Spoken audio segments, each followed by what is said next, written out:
Hello students and welcome to R S academy. जैसे आप सबको पता है कि आप इस चैनल पे रेगुलरली वीडियो जा रहा है। जो स्टूडेंट्स 11th में हैं, 12th में IIT JEE की प्रिपरेशन कर रहे हैं या नीट की प्रिपरेशन कर रहे हैं, सभी के लिए ये यूज़फुल चैनल है, क्योंकि यहाँ पे फिजिक्स का, केमिस्ट्री का और मैथमेटिक्स का रेगुलर सेशन जा रहे हैं। और मैंने स्टार्ट किया है आपका फिजिक्स का प्रैक्टिस सेशन, और हम उसमें देख रहे हैं मैकेनिकल प्रॉपर्टीज ऑफ सॉलिड, और उसका ये चौथा सेशन है मैकेनिकल प्रॉपर्टीज ऑफ सॉलिड का। अभी तक जो आप 3 सेशंस देखे हुए हैं वो न्यूमेरिकल पर्सपेक्टिव से था, जो IIT JEE नीट में पूछा हुआ सवाल था। इस सेगमेंट्स में बेसिकली हम लोग डिस्कस करने वाले हैं थ्योरेटिकल अप्रोच, जो आपके मैकेनिकल प्रॉपर्टीज ऑफ सॉलिड से रिलेटेड होता है, उसको सही तरीके से देखेंगे, एक अच्छे लेवल पे देखते हैं, ताकि आपका कन्फ्यूज़न दूर हो सके और आप एग्ज़ाम में बेहतर स्कोर ला सकें। टॉपिक चैप्टर है आपका मैकेनिकल प्रॉपर्टीज ऑफ सॉलिड। इसे थ्योरेटिकल सेगमेंट भी अनुसार डील कर रहे हैं। मैं क्वेश्चन प्रैक्टिस सेशंस ले रहा हूँ। तो आपको चैनल को बढ़ाना है, ये आपका चैनल है, चैनल को सब्सक्राइब करना है, हर वीडियो को देखना है, अपने दोस्तों तक पहुँचाना है, क्योंकि आप अभी अनमेच्योर्ड ज़्यादा स्टूडेंट्स नहीं होते हैं। तो आपको समझना होगा कि क्वालिटी यहाँ प्रोवाइड किया जा रहा है, हम लोग क्वालिटी से कंप्रोमाइज़ नहीं कर रहे हैं, एक एक चीज़ आपको समझाने की कोशिश करते हैं। तो चलिए स्टार्ट करते हैं क्वेश्चन नंबर 1 से। जैसे कि आप क्वेश्चन नंबर 1 देख सकते हैं, बड़ी प्यारा सा क्वेश्चन है, आप लोग भी प्यारे हैं। The property of the body by virtue of which it regain its original shape and size when the removal of applied force is called.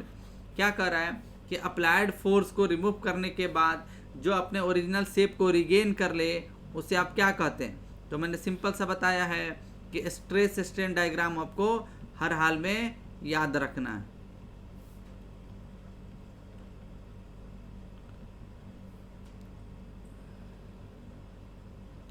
ये आपका स्ट्रेस स्ट्रेन डायग्राम है, ये सारे पॉइंट होते हैं। तो ये कहलाता है इलास्टिक लिमिट, इससे नीचे प्रोपोर्शनल लिमिट है। तो इलास्टिक पॉइंट तक लोड को अगर इलास्टिक पॉइंट तक डिफॉर्मेशंस हो, तो इस रीजन तक अगर आप लोड को हटाएंगे, तो ये अपने रिमूवल ऑफ लोड के बाद, रिमूवल ऑफ लोड, तो ये अपने ओरिजिनल शेप को क्या करेगा, रिगेन कर लेगा। तो इसे कहते हैं elastic deformation.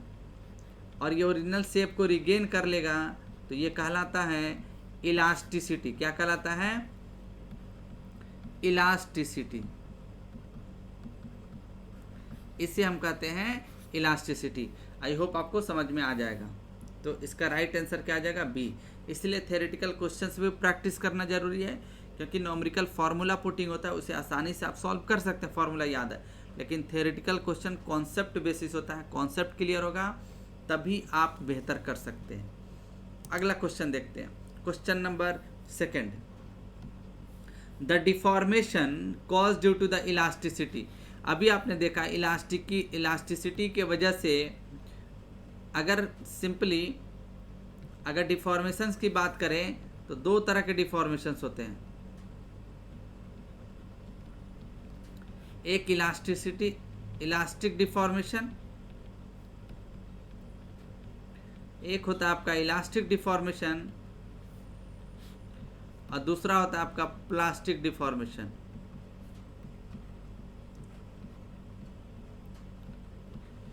Plastic deformation, elastic deformations को आप क्या कहते हैं? लोड हटाने के बाद ये ओरिजिनल शेप को रिगेन कर लेता है, जिसे आप कहते हैं इलास्टिसिटी। क्या कहते हैं? इलास्टिसिटी। और ये लोड हटाने के बाद अपने ओरिजिनल शेप को रिगेन नहीं करता है, जिसे आप कहते हैं प्लास्टिसिटी। ये प्लास्टिसिटी है और ये क्या है? अपना इलास्टिसिटी है। तो इस तरह के डिफॉर्मेशंस को आप क्या कहेंगे? Elastic deformation. क्लियर है चीजें?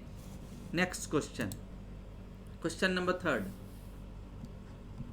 The force applied due to which the object can not regain original shape and size and get permanently deform is called. अपने ओरिजिनल शेप को रिगेन नहीं करें। अभी आपने देखा था कि स्ट्रेस स्ट्रेन डायग्राम की हम बात करें, आपको हर हाल में अगर मैकेनिकल प्रॉपर्टीज ऑफ सॉलिड का क्वेश्चन सॉल्व करना है तो आपको स्ट्रेस स्ट्रेन डायग्राम के सारे प्रॉपर्टीज याद होने चाहिए। ये आपका है। यहाँ तक जो होता है इलास्टिक डिफॉर्मेशन होता है, और ये डिफॉर्मेशन कहलाता है प्लास्टिक डिफॉर्मेशन। यानी ऐसा डिफॉर्मेशन जिस पे लोड लगाएं या ना लगाएं, स्मॉल एप्लीकेशन ऑफ लोड की वजह से लार्ज अमाउंट ऑफ डिफॉर्मेशंस हो जाए, प्लास्टिक डिफॉर्मेशंस कहते हैं। और इस रीजन में लोड को रिमूव करने के बाद यानी हटाने के बाद भी ये अपने ओरिजिनल शेप को can not regain its original shape,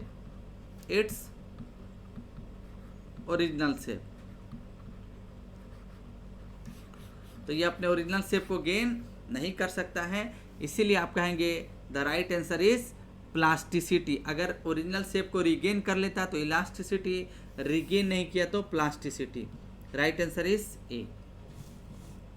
अगला सवाल देखते हैं, question number 4। The restoring force per unit area is called. आप जानते हैं कि स्ट्रेस जो होता है internal resisting force per unit area कहलाता है। और इंटरनल रेसिस्टिंग फोर्स को आप क्या कहते हैं? रीस्टोरिंग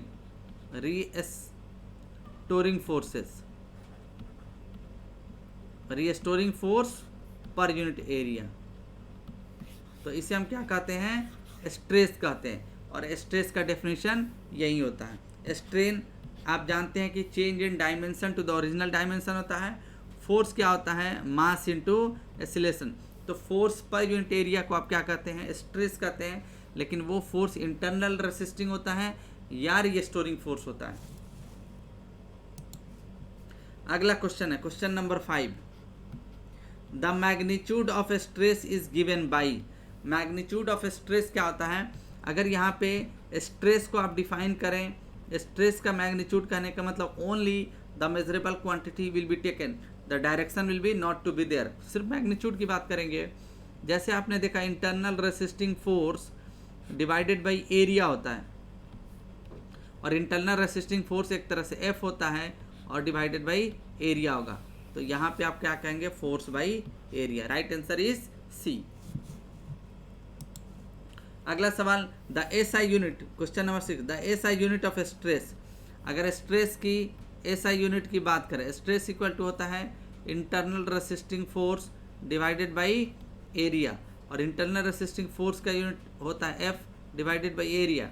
फोर्स का यूनिट होता है न्यूटन और एरिया का मीटर स्क्वायर। यानी ये क्लियर हो गया कि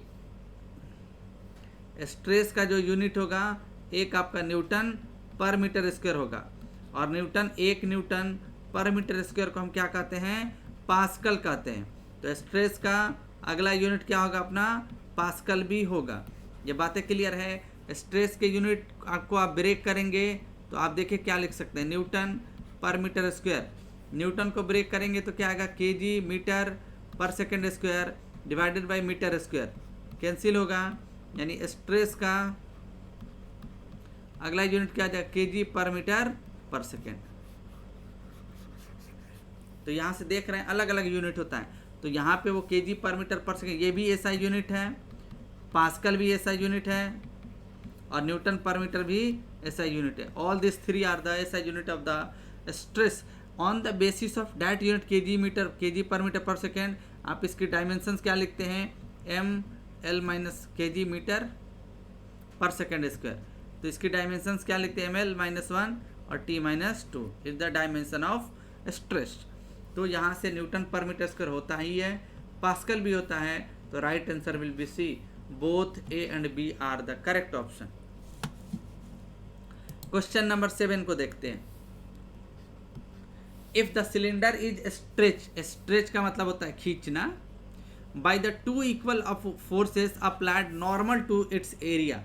यानी मान लीजिए कि एक ये सिलेंड्रिकल पोर्शन है,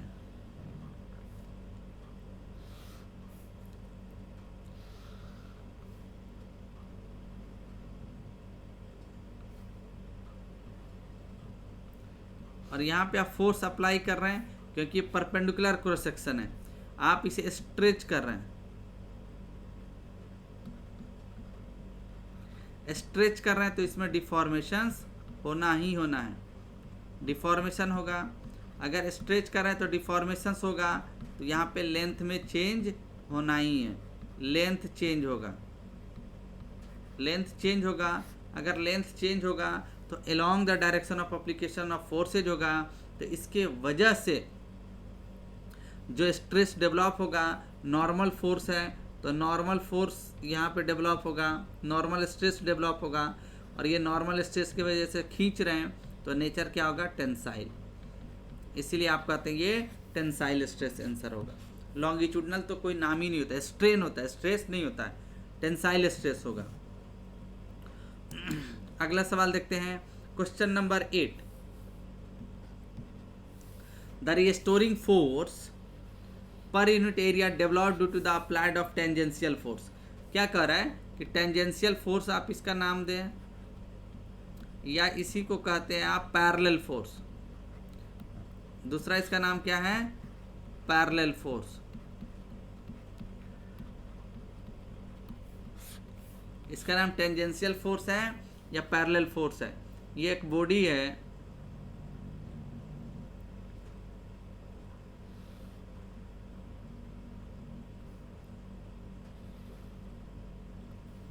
और आप इस पे पैरेलल फोर्स लगा रहे हैं। मान लीजिए कि टेंजेंशियल फोर्स है, तो ये क्या करेगा, ये ए है, ये बी है, ये सी है, और ये क्या अपना डी है।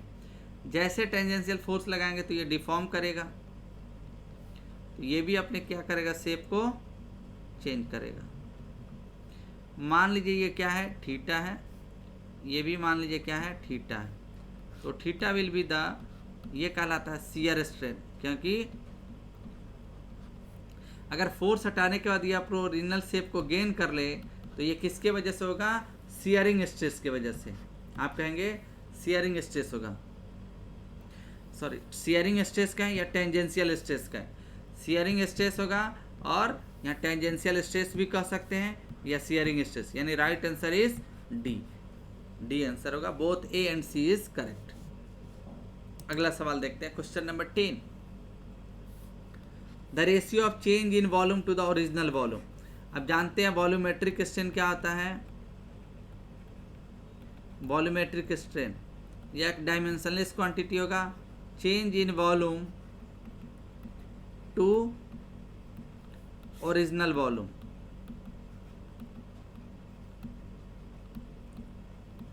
सही है, तो उसे हम क्या कहते हैं, वॉल्यूमेट्रिक स्ट्रेन। अगला question, question number 10। For a small deformation stress is proportional to the strain.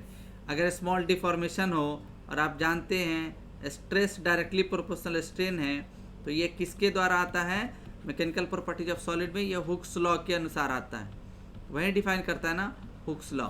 तो आप क्या कहेंगे, न्यूटन्स लॉ मोशंस का होता है, इलास्टिसिटी लॉ नहीं होता है, हुक्स लॉ होता है, and C is the right answer. अगला सवाल है, Hooke's law is an. Hooke's law आप जानते हैं क्या कहता है, stress is directly proportional strain up to the elastic point और प्रोपोर्शनल लिमिट। ये किस तरह का लॉ है, एक फिक्स लॉ है, यानी ये चेंजेबल लॉ नहीं कहलाता है, यानी इस तरह के लॉ जो चेंज नहीं किए जा सकते हैं उसे कहा जाता है एम्पिरिकल लॉ। किस तरह का law, empirical law. Question number 12। The stress corresponding to yield point. अगर आप देखेंगे तो यहाँ पे स्ट्रेस स्ट्रेन डायग्राम में आप देखेंगे ये स्ट्रेस है अपना और ये स्ट्रेन है, तो ये अपना कहलाता है अपर और लोअर यील्ड पॉइंट। ये अपर यील्ड पॉइंट है और ये लोअर यील्ड पॉइंट है, अपर यील्ड पॉइंट और ये क्या है अपना लोअर यील्ड पॉइंट है। तो अपर और लोअर यील्ड पॉइंट के करॉस्पॉन्डिंग जो स्ट्रेस होगा उसे कहते हैं यील्ड स्ट्रेस। सिंपल सी बात है, सिर्फ मैं रिवाइज करा रहा हूँ आपको। Question number 13। The ratio of stress and strain is called. Stress और स्ट्रेन का रेशियो क्या होगा, stress divided by strain equal to क्या होता है, मॉडुलस ऑफ इलास्टिसिटी। इसे क्या कहते हैं, मॉडुलस ऑफ इलास्टिसिटी। इसमें देख रहे हैं कि यंग्स मॉडुलस भी है, मॉडुलस ऑफ इलास्टिसिटी और इलास्टिक कांस्टेंट। तो आप जनरली इस तरह के ऑप्शंस होगा तो क्या कहेंगे, modulus of elasticity will be right answer, B is the right answer. The S I unit of Young's modulus, और यंग्स मॉडुलस आप जानते हैं क्या होता है, ई या कैपिटल वाई से इंडिकेट करते हैं, और ये रेशियो होता है स्ट्रेस डिवाइडेड बाई स्ट्रेन, और स्ट्रेन के पास नो यूनिट होता है, स्ट्रेन के पास कोई यूनिट नहीं होता है, तो स्ट्रेस यानी ई और वाई का वही यूनिट होगा जो स्ट्रेस का यूनिट होगा। क्लियर है, स्ट्रेस का यूनिट होगा, और स्ट्रेस का यूनिट क्या होता है, न्यूटन पर मीटर स्क्वायर, और न्यूटन पर मीटर स्क्वायर को हम क्या कहते हैं, पास्कल कहते हैं। यानी यंग्स मॉडुलस या मॉडुलस ऑफ इलास्टिसिटी का वही यूनिट होगा जो स्ट्रेस का होगा, जो न्यूटन पर मीटर स्क्वायर होता है, या उसे पास्कल कहते हैं। यानी ए भी सही है, बी भी सही है, तो दिया हुआ option C both A and B are the correct option.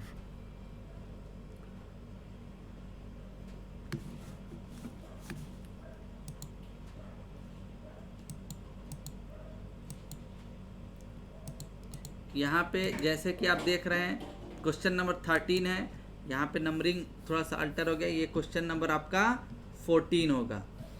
ठीक, अगला सवाल देखते हैं, क्वेश्चन नंबर 15। यहाँ पे नंबरिंग मिसमैच है, उससे कोई फर्क नहीं था। This question is question number 15, ये अपना क्वेश्चन नंबर 15 है। क्वेश्चन क्या कर रहा है, the value of Young modulus is maximum for, Young's modulus का वैल्यू किसके लिए मैक्सिमम है, मैक्सिमम फॉर, तो इसका एक फॉर्मूला होता है टोटल डिफॉर्मेशंस, आप जानते हैं डेल एल इक्वल टू होता है पी एल बाई ए ई, जहाँ पी क्या होता है लोड अप्लाई, और एल क्या होता है ओरिजिनल लेंथ, ए क्या होता है एरिया ऑफ क्रॉस सेक्शन, और ई क्या होता है मटेरियल की प्रॉपर्टी, मॉडुलस ऑफ इलास्टिसिटी क्या होता है,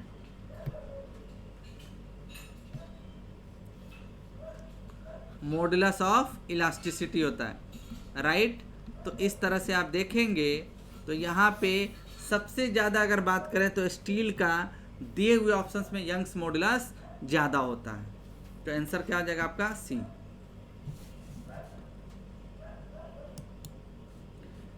क्वेश्चन नंबर 15 था, और यहाँ पे ये क्वेश्चन नंबर क्या हो जाएगा 16, ये क्वेश्चन नंबर अपना 16 है। The ratio of shearing stress to the corresponding shearing strain पूछा जा रहा आपसे। यानी अभी आपने देखा कि अगर शियर स्ट्रेस की बात की जाए तो ये डायरेक्टली प्रोपोर्शनल क्या होगा, शियर स्ट्रेस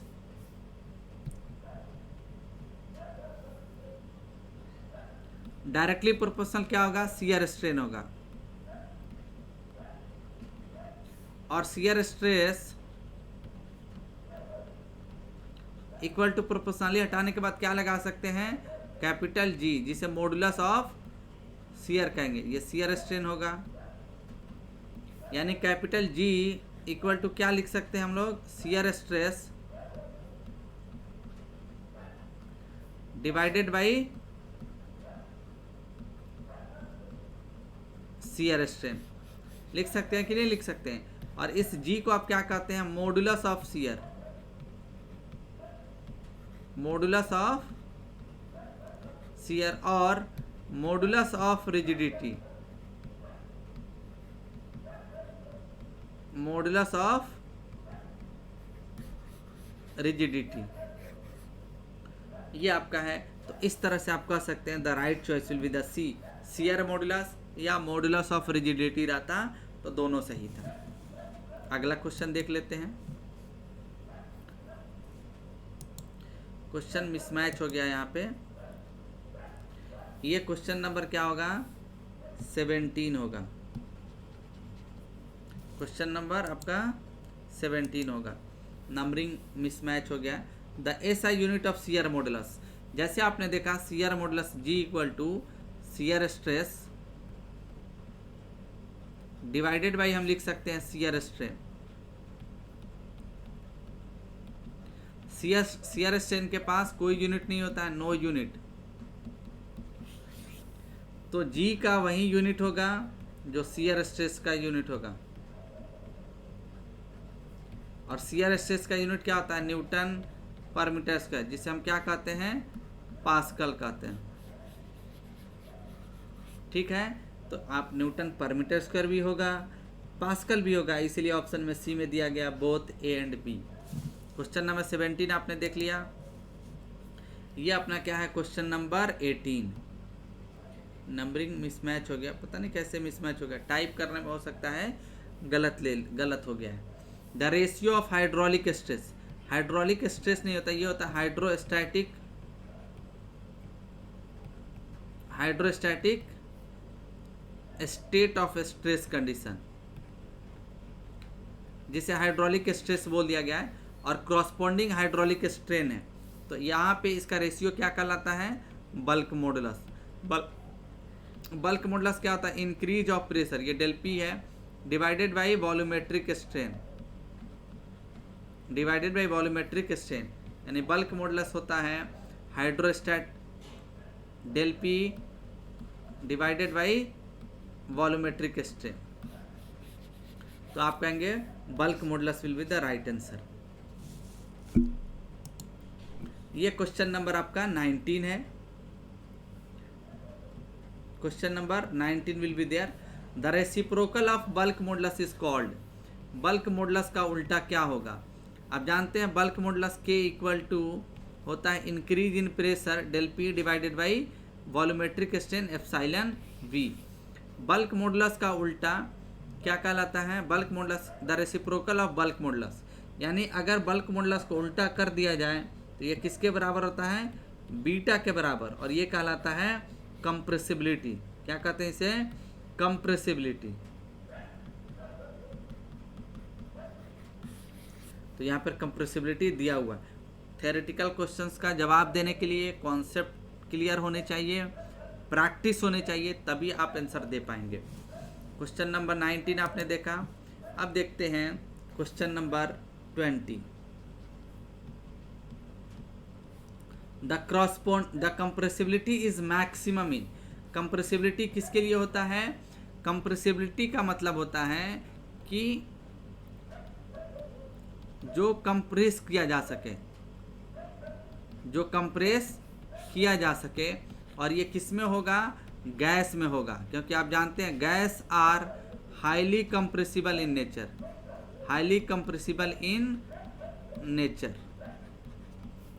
ये हाईली कंप्रेसिबल इन नेचर होता है। और liquids are incompressible, solids are deformable, but the gas are highly compressible in nature. तो सी आपका क्या हो जाएगा? करेक्ट ऑप्शन हो जाएगा। Question number 20। अब देखते हैं 21। क्वेश्चन नंबर 21 इंपॉर्टेंट रिलेशन है, इसे ध्यान से देखेंगे। द इलास्टिक पोटेंशियल एनर्जी कहें या वर्क डन, वर्क डन का भी वही यूनिट होता है जो एनर्जी का यूनिट होता है।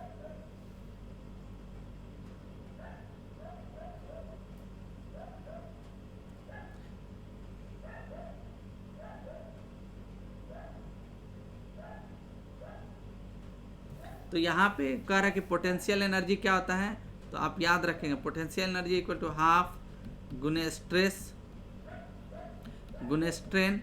इस पे प्रीवियस सेशन में हमने एक नोमरिकल भी किया था, जो IIT JEE में पूछा गया था, वॉल्यूम ऑफ वायर। तो यहाँ पे पोटेंशियल एनर्जी इक्वल टू ये होता है, नोमरिकल भी इससे पूछा जाता है। तो बी आंसर इसका हो जाएगा, फॉर्मूला है ये, डायरेक्ट याद रखेंगे। अगला सवाल है आपका question number 22।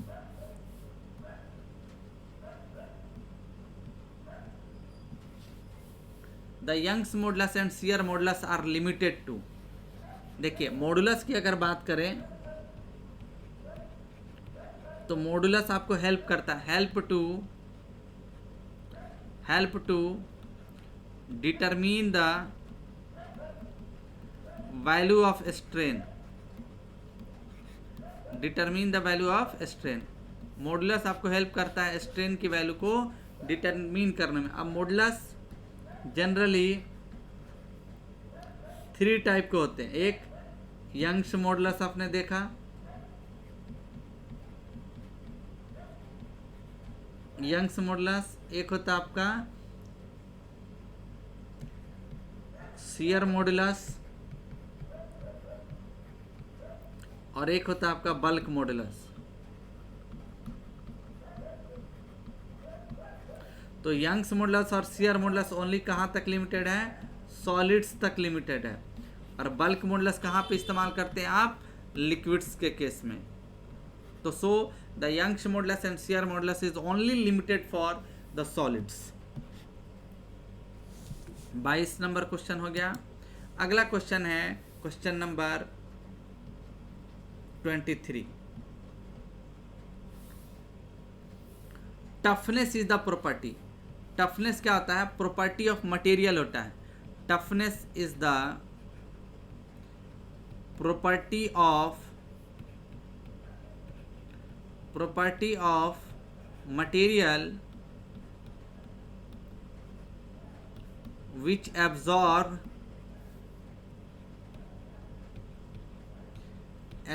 the energy up to fracture point. कि टफनेस मटेरियल का एक ऐसा प्रॉपर्टी होता है जो एनर्जी को एब्जॉर्ब करता है up to the fracture point. जैसे स्ट्रेस स्ट्रेन डायग्राम हम ड्रॉ करें, this will be the stress और ये क्या अपना स्ट्रेन है।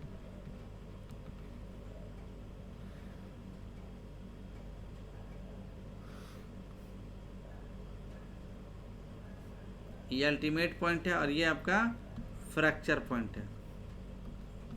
This will be the ultimate point. ये आपका क्या है? इलास्टिक पॉइंट है।